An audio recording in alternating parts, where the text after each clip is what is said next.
Welcome to Canada's podcast, the number one podcast for entrepreneurs by entrepreneurs.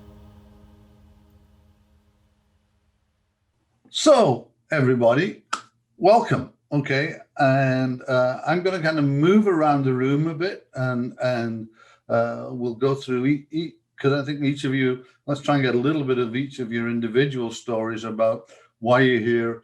You know, your entrepreneurship and that sort of thing. So let's start with the kind of core, which is Idea Lab coming to Canada, and I think you've been around for 4 years. I don't know, Devina, but maybe you can give us a little bit about, you know, why you're an entrepreneur, why Idea Labs is coming to Canada. Sure. Yeah. Philip, thank you firstly for having all three of us on this call. We're super excited to be here. I'll start with our journey with Idea Lab. We are a brand that was founded about 11 years ago, and we're in the STEM or STEAM after school space. We have coding, robotics, drone flying, all of these classes offered for children after school. We really saw a need for STEM because that's not really as much catered through the school districts as we see here in the US and Canada. And our franchising journey began about 4 years ago in 2017 with our first location sold in Austin, Texas. And once we did that, we had a quick growth in the US. We sold about close to 40 to 50 locations here in the US. And then in 2019, we had the privilege to meet Essen and Kumail, who came in showing interest in the Greater Toronto market. And they stepped in 2019 with an intention for the brand to expand into Canada.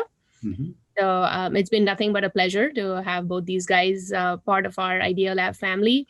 And yeah, that's kind of a little bit about our history. That's okay. So, you know, for the two of you guys, you know, from what I understand from your little write-up that you sent me, you know, you're working flat out in one career and working flat out in this new venture that you've got in, you know.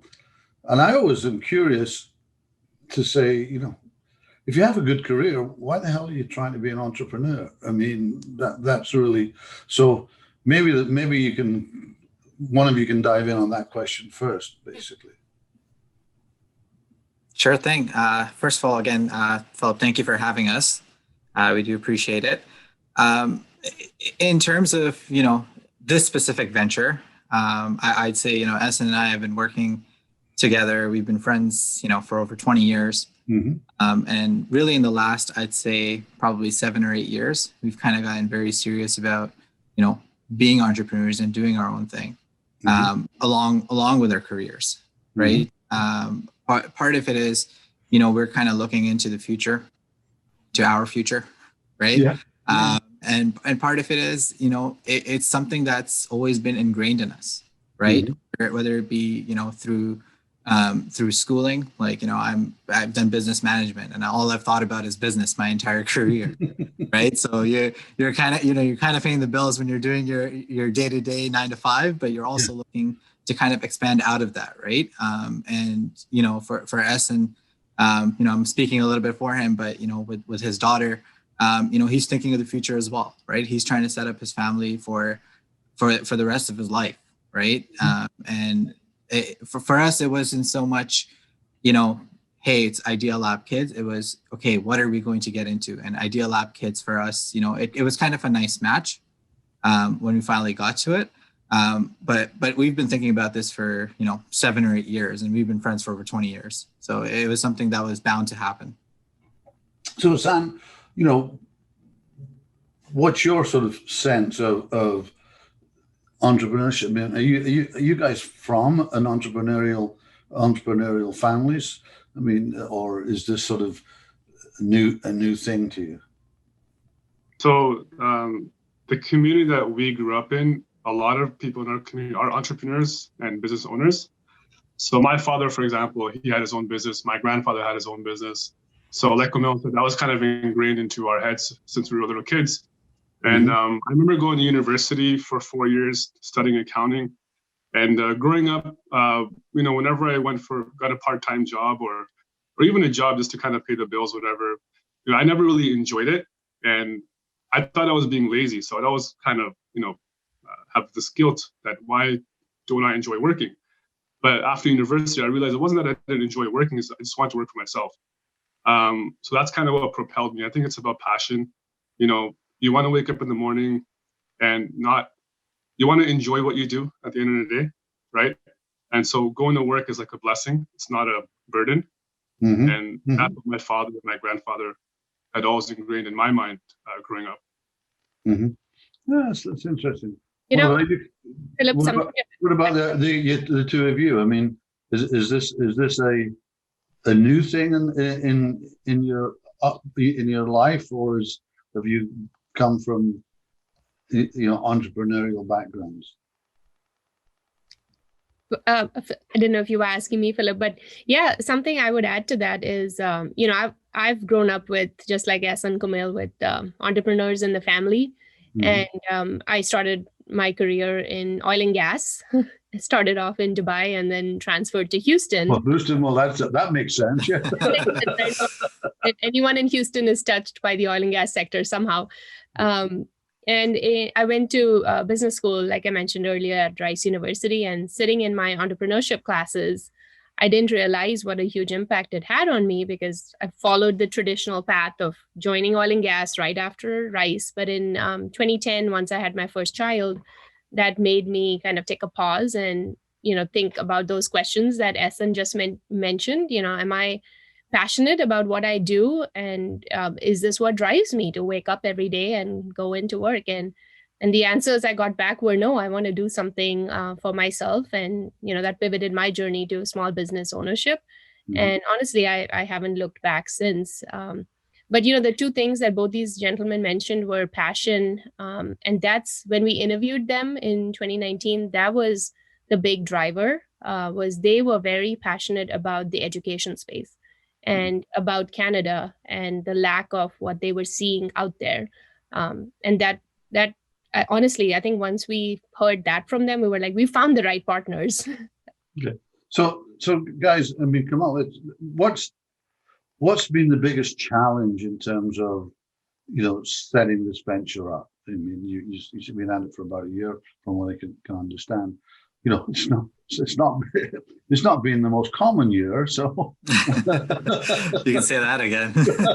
So I mean, you kind of hit the nail right on the head, right? Like one of the challenges, of course, this is our first time kind of venturing into this space, right, into the franchise world. So that was that was a very major step for us, mm-hmm. to be able to kind of get into this space, learn about franchising, and we're still learning every day. Like it's not, it's not an exact science. You kind of go through it, and beyond that, just, being area developers, what it means, and, what it means to actually develop a city and, bring Ideal App kids to the families in Toronto. Mm-hmm. But I think, with COVID, right, like this year especially, right? So you're going to have some challenges. And I think one of the things we're learning along the way is, how quickly you need to adapt. Mm-hmm. Right? How quickly you need to kind of pivot and kind of make changes to your own plans. You can plan to the best of your abilities, but there's some variables that are out of your control, and you just kind of have to be ready to adapt and pivot and go in a new direction.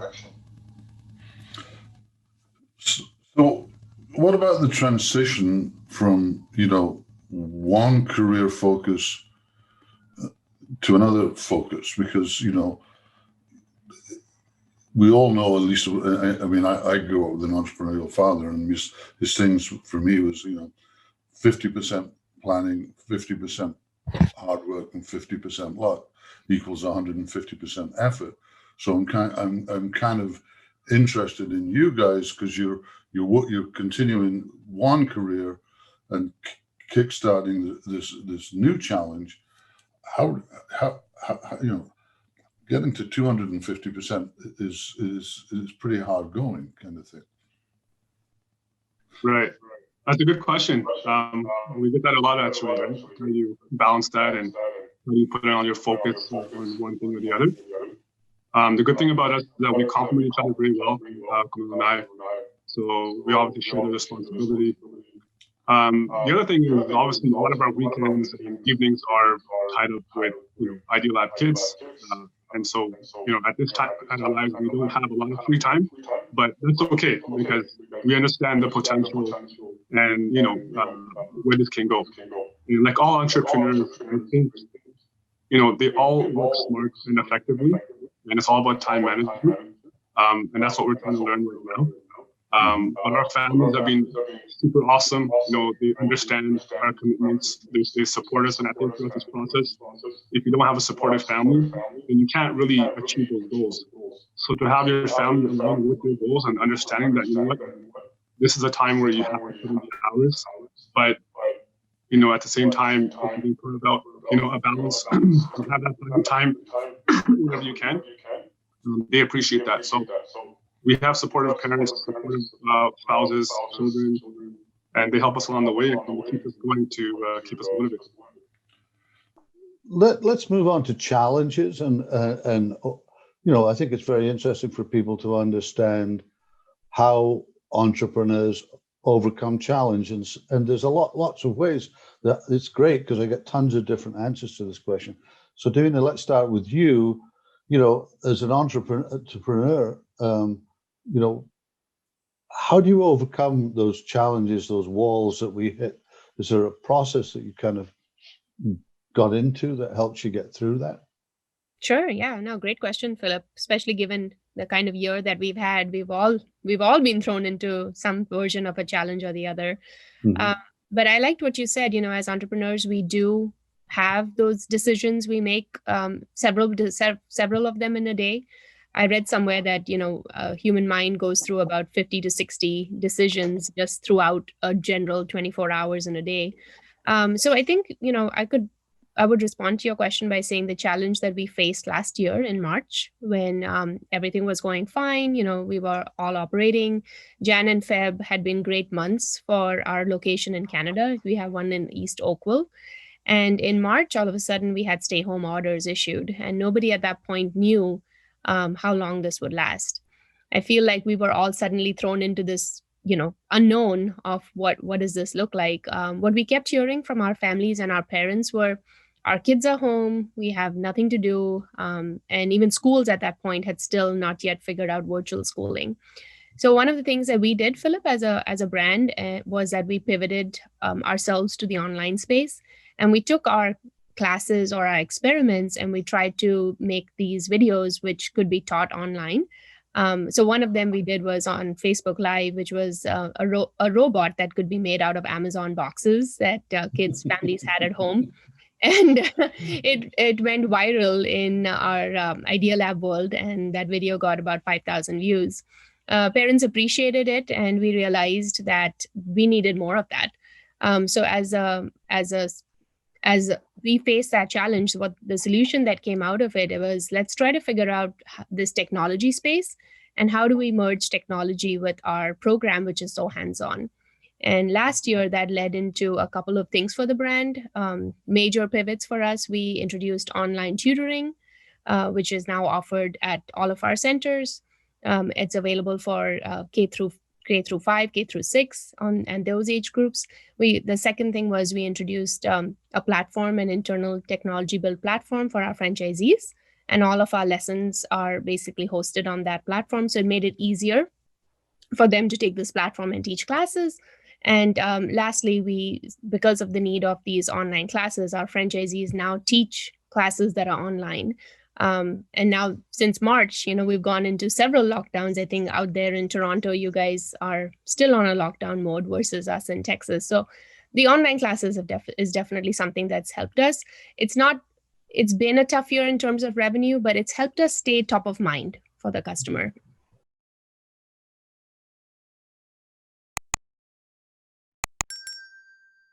Kamal, what about you? You've got the challenge of a startup fundamentally. How you're managing that? Well, when we first took this on, of course, none of us anticipated what the future had in store for us. So what I would say here, every challenge, it's an opportunity. So for us, COVID, it took us a little while to kind of go through it and say, okay, well, what do we do now? Like our entire, setup was we would meet with our clients. We would meet with them at home. We would meet with them at coffee shops, at restaurants, because we liked that approach. We liked meeting them, getting to know them before we actually ever introduce Ideal Lab Kids to them, right? We wanted to know who they are, who the people we were trying to work with, because that's an important factor for us, right? So with COVID, this actually created an opportunity for us, right? We used to do info sessions, for example, and we had to develop basically an online presentation mode, right, for our clients.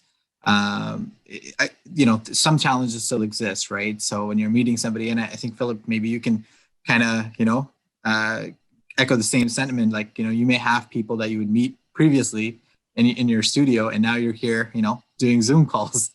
Right. It's nice because now you don't have to commute, right? So you're not necessarily. I don't know. Eight Zoom calls a day is a bit gets to be tiring, Right. And you got to worry about stability and all that. But for us, I mean, yes, there are challenges, and they're going to continue to exist. I think for us, it's you identify those challenges, and you look at your ultimate goal, right? What is it that you're trying to achieve? And the Ideal Lab Kids has been, really good to us when we're kind of, looking for different options. So we were really, it benefited us, right? Like having that online option, even for the current existing clients that we had, it was an opportunity. And now what it did for us is it really expanded our offerings, right? So if we do need to necessarily meet with somebody, out in Burlington, while we're from Markham, right? So we can get on a Zoom call, we can present to them and get to know them really quickly. Okay. So Sam, I'm going to throw something a little different at you. Okay. And I'll take it round again, but it's really about mentoring. Okay. And so what's the best piece of advice you've ever received that you keep on using? That's been more than advice, that's been kind of a driver of things. What do you think about that? A couple of advices, I guess. One phrase that I always refer to was that Rome wasn't built in a day, right? Mm-hmm. So patience is key. I think for me, it revolves all around patience. Just to share a story with you, one of my mentors once told me an interesting story about patience, where he talked about, I'm not sure if you guys have heard about the Japanese bamboo tree, right? Mm-hmm. The Japanese bamboo tree takes about 5 years to grow, but for 5 years you have to continue to grow up, water it, seed it, harvest it. But after 5 years, it compounds and it grows exponentially. And that's kind of the vision that I have with this business, is that it may take some time. Obviously with COVID, you have adversity and challenges, but that only makes you stronger. But once things are set up, when things are ready to go, the growth is going to be phenomenal. And that's kind of what I look forward to whenever things come in our way, is that story, and it motivates me. Yeah, I think it's fair to say that most overnight successes take 5 years or more. But on that front, what about you, Camille, in terms of the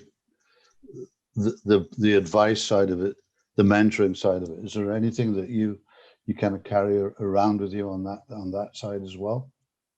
Yeah, absolutely. And I'm actually going to reach out to one of my mentors and kind of call back to what he said. And he told me, you go through a day and you have about, over 10,000 thoughts that go through your mind, right? And the analogy he used is, think of it like a train.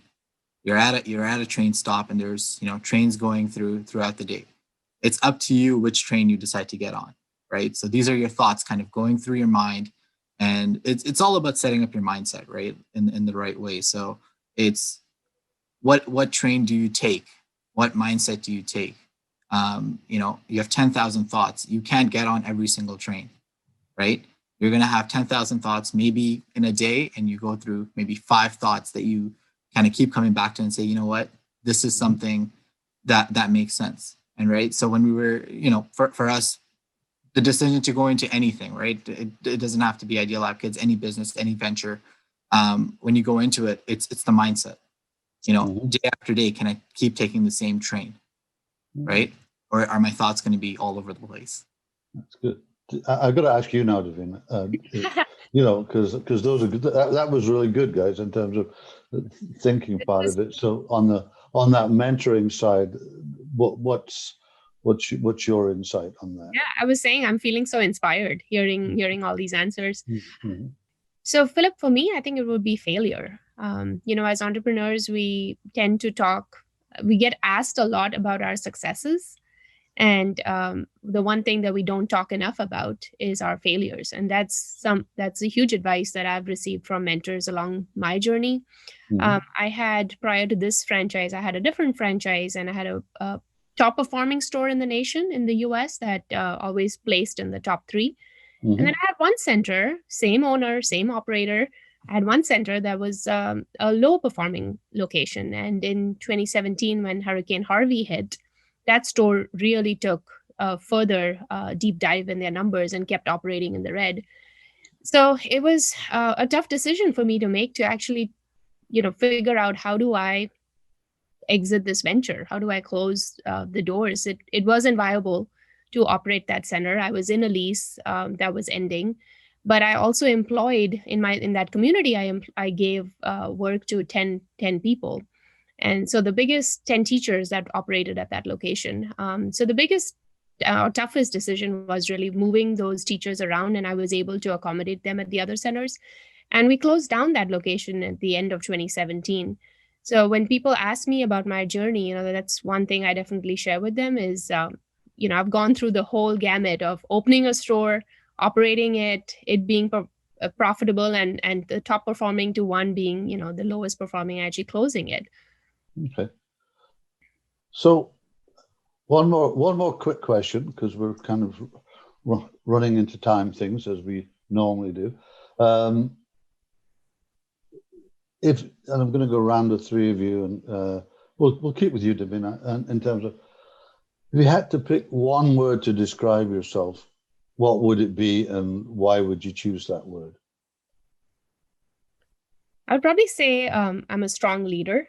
I think that's something I've realized, Philip, through my journey, is people drive me. I find a lot of energy in motivating people. My previous company, I led a team of over 55 staff members. At this company now, we're close to about 30 with some of our part-time, full-time employees. Mm-hmm. And the funny story there is, in middle and high school, I was the shyest and the quietest child. Someone who had probably one friend that I went home to, and my parents were worried. Oh my gosh, what is she going to do when she grows up? Yeah. So it's been a journey, but I really love that side of my job, and absolutely enjoy motivating and leading my team here. So, Sam, what would that be for you? The one word to describe yourself, and why? One word.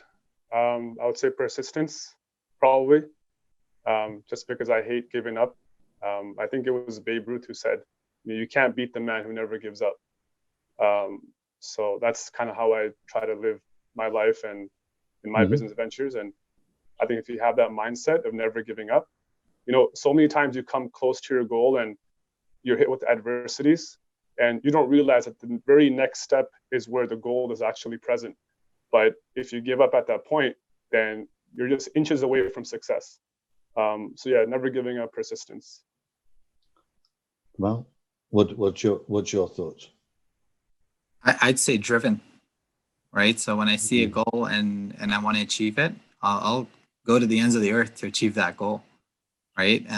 One of the things that I kind of wanted to bring up is, another thing my mentor said was, motivation comes from action, right? So if you want to achieve something and you want to be motivated for it, it comes from action, not from thinking about it. Mm-hmm. Mm-hmm. That's great, guys. That's a good note to leave on. So I'm going to say, thank you all for coming on the Cannabis Podcast. It's been great. Some good observations. What's the best place for people, if they, as people look at this, other entrepreneurs, sometimes they want to connect. What's the best place for people to connect with you guys? Just just go around the room kind of thing. Sure. So anyone can reach out to me personally on LinkedIn. It's under Devina Bhojwani. And then our website for Idea Lab is idealabkids.com. And if you put in your zip code, you would be able to find your location. Currently in Canada, we have 2 locations operating, East Oakville and Richmond Hill. Super proud of Richmond Hill because they opened during the pandemic in December. And very quickly, about 4 days into their opening, they were shut down because of stay-home orders. So definitely visit us once we're back up and operating. What about you, Kamal? How can people get a hold of you?